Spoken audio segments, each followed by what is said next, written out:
નમસ્કાર વિદ્યાર્થી મિત્રો, અગાઉના લેક્ચરમાં આપણે બે સ્પ્રિંગોનું શ્રેણી જોડાણ હોય અને એનો સમતુલ્ય સ્પ્રિંગ બળ અચળાંક શોધ્યો હતો કે K = K1 × K2 છેદમાં K1 + K2.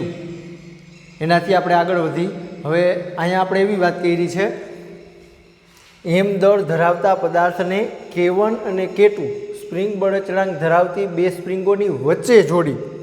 બરાબર સમજો, આપણે પદાર્થ છે એને વચ્ચે જોડવાનો છે. એક તરફ y જેટલું સ્થાનાંતર કરાવી છોડી દેતા તે સરળ આવર્ત ગતિ કરે છે. તો તેના આવર્તકાળનું સૂત્ર T = 2π m/K1 + K2 તારવું. હવે વિદ્યાર્થી મિત્રો, સૌથી પહેલાં આપણે સૂચના જે રકમમાં આપી છે એ પ્રમાણે આકૃતિ વિચારી કે ધારો કે આ દ્રઢ આધાર છે, આ શિરોલંબ લટકાવેલી સ્પ્રિંગ છે. હવે આ સ્પ્રિંગને છેડે આપણે પદાર્થ લટકાવવાનો છે. આ આપણો એમ દળનો પદાર્થ છે.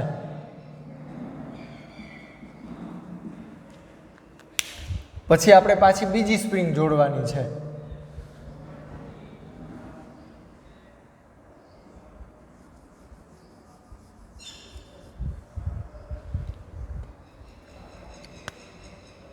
એટલે આપણું તંત્ર છે એ આ રીતે બનશે. બે સ્પ્રિંગ છે એની વચ્ચે આપણે એમદળનો પદાર્થ લટકાવવાનો છે એવું આપણે રકમમાં કીધું છે. હવે આ સ્પ્રિંગ છે એનો બળ અચળાંક આપણે K1 કહીએ, આ સ્પ્રિંગનો બળ અચળાંક K2 કહીએ. બે સ્પ્રિંગ છે દળ રહિત. પહેલી સ્પ્રિંગ છે, આ પહેલી સ્પ્રિંગ આપણી, એનો બળ અચળાંક K1 છે, બીજી સ્પ્રિંગનો બળ અચળાંક K2 છે અને વચ્ચે એમદળનો પદાર્થ લટકાવ્યો છે. હવે વિદ્યાર્થી મિત્રો, અહીં થશે શું તો કે આ પદાર્થ છે બરાબર, એને આપણે જો આમ નીચે ખેંચી એટલે શું થશે, આનાથી આપણે આગળની આકૃતિ વિચારીએ.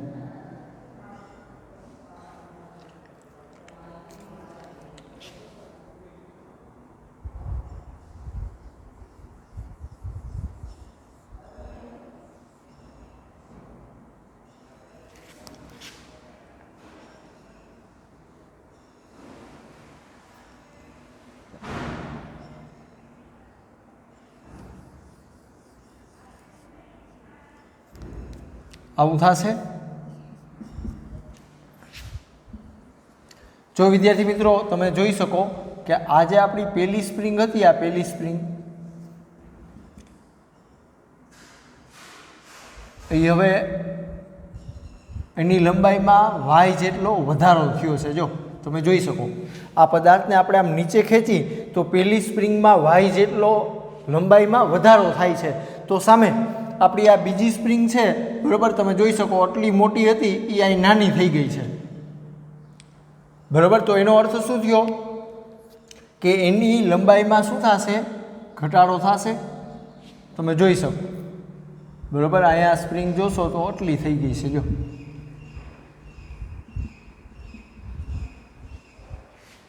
કહેવાનો અર્થ એવો છે કે એક સ્પ્રિંગમાં y જેટલો લંબાઈમાં વધારો થાય તો સામે બીજી સ્પ્રિંગ દબાય છે તો એની લંબાઈમાં y જેટલો ઘટાડો થાય છે.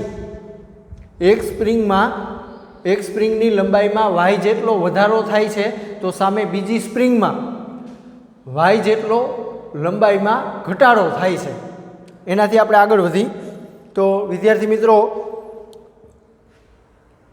બળ કઈ દિશામાં લાગે, પુનઃ સ્થિતિસ્થાપક બળ. તો આપણે જોઈ કે આ પહેલી સ્પ્રિંગ છે, પહેલી સ્પ્રિંગ બરાબર, એમાં આ એમદળના પદાર્થને આપણે આમ નીચે ખેંચી, આ પદાર્થને આપણે આમ નીચે ખેંચી એટલે પુનઃ સ્થિતિસ્થાપક બળ ઉપર તરફ લાગશે. જો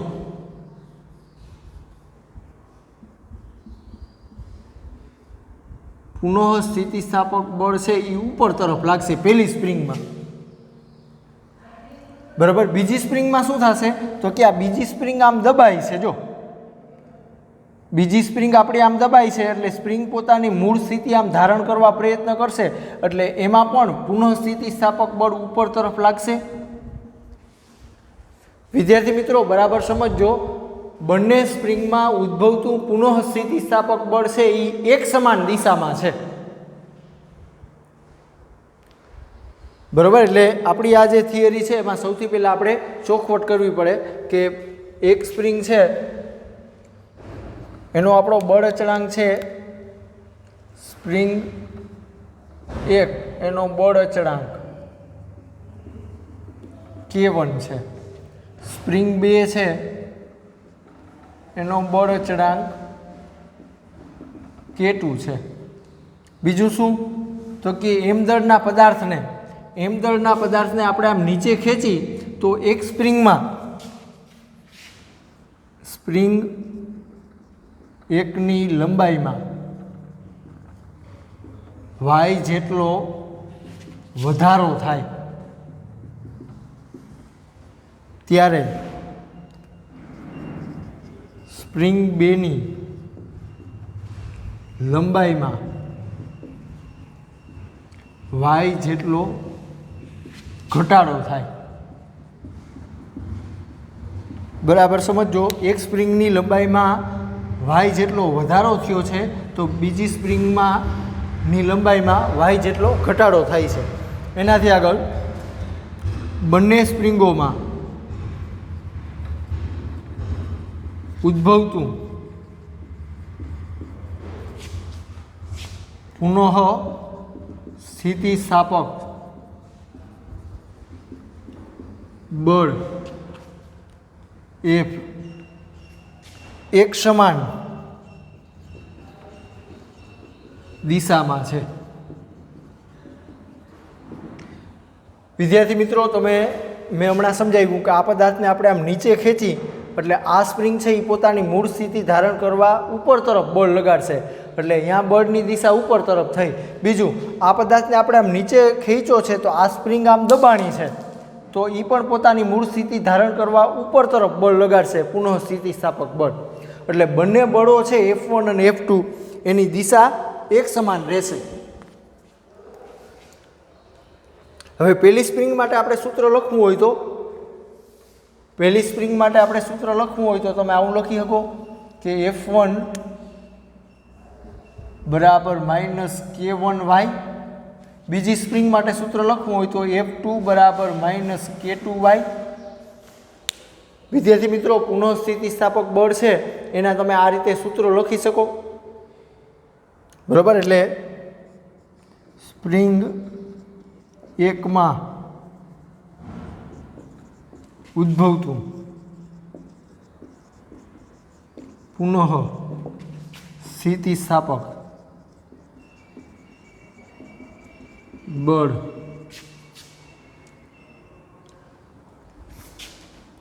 F1 = -K1y થશે. એવી રીતે બીજી સ્પ્રિંગ છે સ્પ્રિંગ 2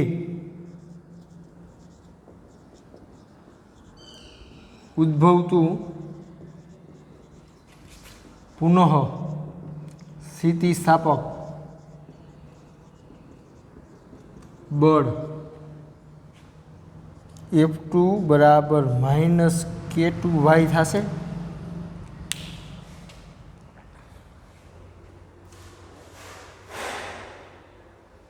હવે આપણે કુલ બળ શોધવું હોય તો બંને બળોનો સરવાળો કરવો પડે.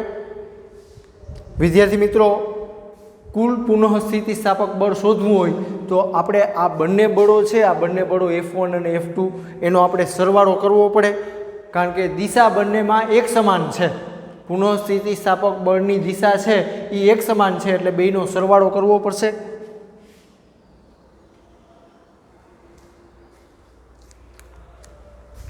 કુલ પુનઃ સ્થિતિસ્થાપક બળ F = F1 + F2. હાલો, F1 ની કિંમત દેખાય લખવાની -K1y. F2 દેખાય, આ F2 ત્યાં કિંમત મૂકવાની -K2y. -y આપણે કોમન લઈ લઈએ -y તો K1 + K2 રહેશે.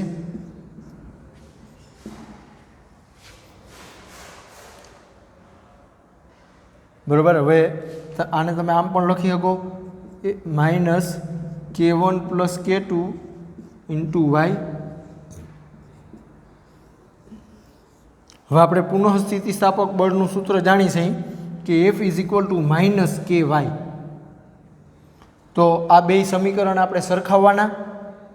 બરાબર. તમે જોઈ શકો કે અહીંયા વાય છે તો અહીંયા પણ વાય છે, અહીંયા બળ છે તો અહીંયા પણ બળ છે, તો અહીંયા માઇનસ છે તો અહીંયા પણ માઇનસ છે. એટલે કે બરાબર શું થયું? K1 plus K2. સમતુલ્ય સ્પ્રિંગ અચળાંક. બળ અચળાંક કયો કે અચળાંક? કે બરાબર K1 પ્લસ K2 થાય. વિદ્યાર્થી મિત્રો, તમે આકૃતિ સમજો તો આ સમાંતર જોડાણ જ છે બંને સ્પ્રિંગોનું. તમે જોઈ શકો કે આ દ્રઢ આધાર છે એને હું જો અહીં લઈ જાઉં, બરાબર, તો બે સ્પ્રિંગોનું સમાંતર જોડાણ જ થશે. એટલે સમાંતર જોડાણ હોય અને એમાં સમતુલ્ય સ્પ્રિંગ બળ અચળાંક આપણે શોધવું હોય તો K બરાબર K1 પ્લસ K2 આવું સૂત્ર થશે. હવે આ જે આપણું તંત્ર છે એ આમ સરળ આવર્ત ગતિ કરે છે. બરાબર. આ પદાર્થને આપણે નીચે ખેંચી અને છોડી દેવામાં આવે તો આપણું આ તંત્ર છે એ આ રીતે આમ સરળ આવર્ત ગતિ કરે છે. હવે આ આવર્ત ગતિ કરે છે, સરળ આવર્ત ગતિ, તો એના આવર્તકાળનું સૂત્ર, આવર્તકાળ T બરાબર આપણે સૂત્ર આવી ગયું T બરાબર 2π વર્ગમૂળમાં m/k. હવે આ જે K છે એની કિંમત તમારે મૂકવાની થાય. K જે છે એની કિંમત અહીં લખવાની થાય આપણે. એટલે T બરાબર 2π વર્ગમૂળમાં m/k દેખાય, અહીંયા કિંમત લખી શકાય K1 પ્લસ K2. એટલે સમાંતર જોડાણ હોય, સ્પ્રિંગના સમાંતર જોડાણ, અને એમાં તમારે આવર્તકાળ શોધવું હોય તો એના માટેનું આ સૂત્ર થયું T બરાબર 2π વર્ગમૂળમાં m/K1 પ્લસ K2. એનાથી આપણે આગળ કિસ્સો વિચારી કે બંને સ્પ્રિંગોના બળ અચળાંક સરખા હોય તો K1 બરાબર K2 બરાબર K ડેશ. ધારો કે આપણી આ બંને સ્પ્રિંગો છે એના સ્પ્રિંગ બળ અચળાંક એક સમાન છે તો આવર્તકાળ કેટલો થાય? તો કે T બરાબર 2π વર્ગમૂળમાં m. આ K1 દેખાય અહીંયા K ડેશ લખવાનો, આ K2 દેખાય અહીંયા પણ K ડેશ લખવાનો, તો 2π વર્ગમૂળમાં m/2k ડેશ થશે. એટલે વિદ્યાર્થી મિત્રો, સમાંતર જોડાણ, સ્પ્રિંગોનું સમાંતર જોડાણમાં આવર્તકાળ શોધવું હોય તો આ સૂત્ર લાગુ પડે, અને સમતુલ્ય સ્પ્રિંગ બળ અચળાંક શોધવું હોય તો K1 પ્લસ K2.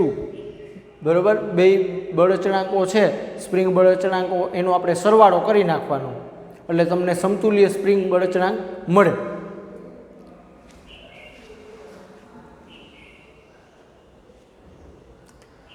એટલે વિદ્યાર્થી મિત્રો, આ આપણો જે પ્રશ્ન હતો, બરાબર, સમાંતર જોડાણ માટેનો, તો આ બંને સૂત્ર છે એ આપણા માટે મહત્ત્વના છે. એનો દાખલા અને MCQમાં ઉપયોગ આવશે.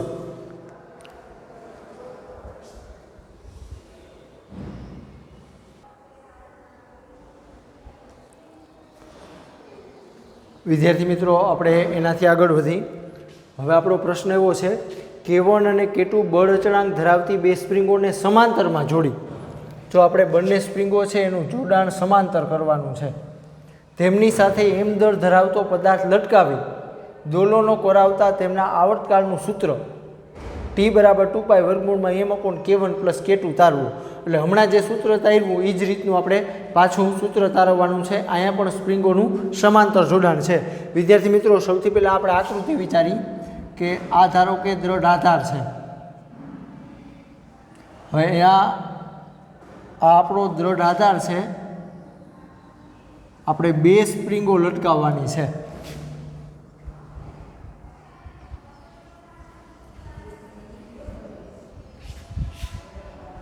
આ રીતે આપણે બે સ્પ્રિંગો છે એ લટકાવવાની છે સમાંતરમાં, અને પછી આને છેડે આપણે એક પદાર્થ લટકાવવાનો છે અસમાન ઘનતા વિતરણવાળો.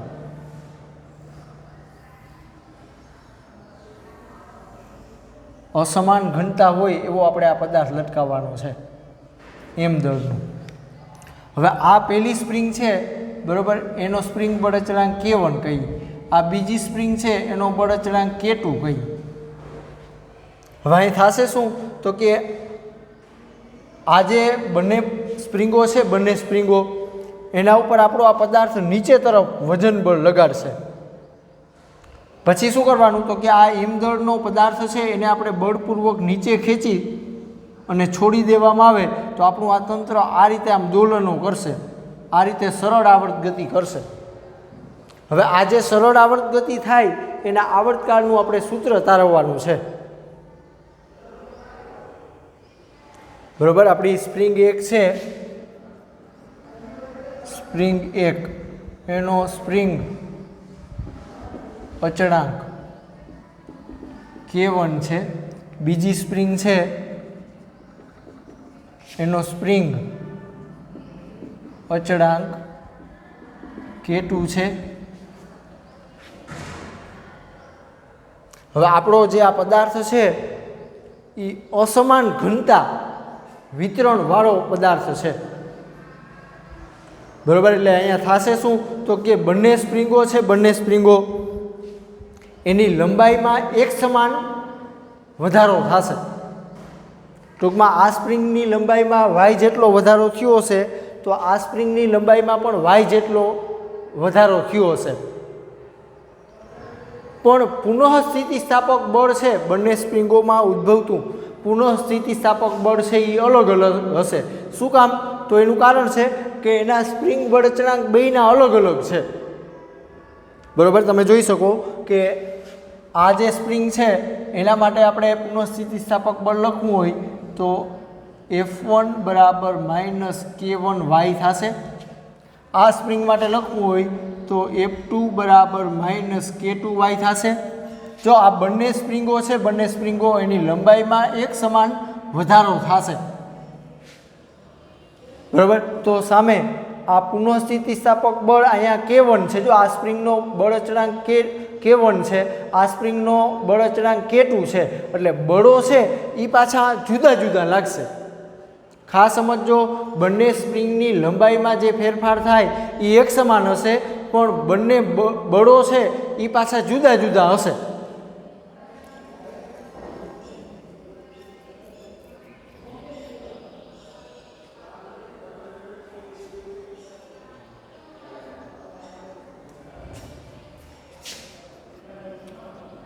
બંને સ્પ્રિંગની લંબાઈમાં એક સમાન ફેરફાર થાય, સ્પ્રિંગ બળ અચળાંક જુદા જુદા હોવાથી પુનઃ સ્થિતિસ્થાપક બળ જુદું જુદું લાગે છે। સ્પ્રિંગની માનો કે લંબાઈમાં y જેટલો વધારો થયો છે તો સામે સ્પ્રિંગ બળ અચળાંક K1 અને K2 જુદા જુદા છે, એટલે એને લીધે આ બળ છે, આ બળ એ પણ જુદા જુદા લાગશે। પહેલી સ્પ્રિંગ ઉપર લાગતું બળ F1 છે, બીજી સ્પ્રિંગ ઉપર લાગતું પુનઃસ્થિતિસ્થાપક બળ F2 છે, તો આ બંને બળો છે એ એક સમાન નહીં હોય। હવે સ્પ્રિંગ 1 ઉપર લાગતું બળ લખવું હોય તો સ્પ્રિંગ 1 પર ઉદ્ભવતું પુનઃ સ્થિતિસ્થાપક બળ એને આપણે F1 કહીએ। F1 બરાબર -K1y। સ્પ્રિંગ 2 માટે લખવું હોય તો ઉદ્ભવતું પુનઃ સ્થિતિસ્થાપક બળ એને આપણે F2 કહીએ -K2y। કુલ બળ ગણવું હોય તો કુલ બળ, કુલ પુનઃ સ્થિતિસ્થાપક બળ F બરાબર F1 પ્લસ F2। વિદ્યાર્થી મિત્રો આ જે બંને બળો છે એનો આપણે સરવાળો કરવો પડે કુલ બળ શોધવા માટે। તો F1 દેખાય અહીંયા કિંમત મૂકવાની -K1y, F2 દેખાય ત્યાં પણ કિંમત મૂકવાની -K2y માઇનસ y કોમન લઈ લઈએ તો K1 plus K2, F is equal to -K1 plus K2 અને y, આવું સૂત્ર બન્યું। હવે આપણે જાણી છીએ કે F is equal to -KY। આ બંને સમીકરણ છે એને આપણે સરખાવી તો અહીંયા બળ છે તો અહીંયા બળ છે, અહીંયા સ્થાનાંતર છે તો અહીંયા સ્થાનાંતર છે, તો અહીંયા K છે એને બદલે K1 પ્લસ K2 છે, એટલે સમતુલ્ય સ્પ્રિંગ અચળાંક K બરાબર K1 પ્લસ K2 થાય। વિદ્યાર્થી મિત્રો આ સ્પ્રિંગોનું સમાંતર જોડાણ છે એટલે સમતુલ્ય સ્પ્રિંગ બળ અચળાંક શોધવો હોય તો સૂત્ર બનશે K બરાબર K1 પ્લસ K2। હવે આ આપણું તંત્ર છે એ આ રીતે આમ સરળ આવર્ત ગતિ કરે છે, તો એનો આવર્તકાળ જાણવું હોય તો આવર્તકાળ T બરાબર સૂત્ર છે 2π વર્ગમૂળમાં m/k। હવે આમાં આપણે K ની કિંમત લખવાની થાય તો T બરાબર 2π વર્ગમૂળમાં m/k દેખાય અહીંયા K1 પ્લસ K2। આ તંત્રનો આવર્તકાળ શોધવો હોય એના માટે આ સૂત્ર થયું, બરાબર। જો બંને સ્પ્રિંગો છે એના સ્પ્રિંગ બળ અચળાંક સરખા હોય તો